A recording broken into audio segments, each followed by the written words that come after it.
பரபரப்பான அரசியல் சூழ்நிலையில் தமிழக சட்டப்பேரவை கூட்டம் இன்று காலை கூடுகிறது. ஒவ்வொரு ஆண்டும் தமிழக சட்டப்பேரவையில் முதல் கூட்டம் ஆளுநர் உரையுடன் தொடங்குவது மரபாக இருந்து வருகிறது.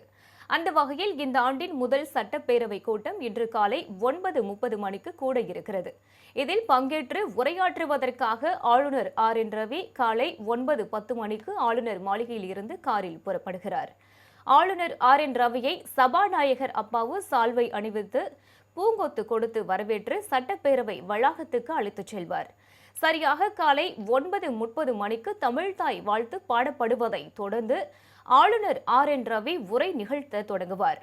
ஆளுநர் ஆங்கிலத்தில் உரை நிகழ்த்த முடித்ததும் அந்த உரையை தமிழில் சபாநாயகர் அப்பாவு வாசித்து முடித்ததும் இன்றைய கூட்டம் நிறைவடையும். தொடர்ந்து நடைபெறும் அலுவல் ஆய்வுக்குழு கூட்டத்தில் ஆளுநர் உரைக்கு நன்றி தெரிவிக்கும் தீர்மானத்தின் மீதான விவாதத்தை எத்தனை நாட்கள் நடத்துவது என்பது குறித்து விவாதித்து முடிவெடுக்கப்படும். அதன்படி வரும் 23ஆம் தேதி வரை சட்டப்பேரவை கூட்டம் நடைபெறும் என தெரிகிறது. அதே நேரத்தில் இன்றைய கூட்டத்தில் ஆளுநர் தனது உரையை முறையாக நிகழ்த்துவாரா என்ற கேள்வியும் எழுந்துள்ளது.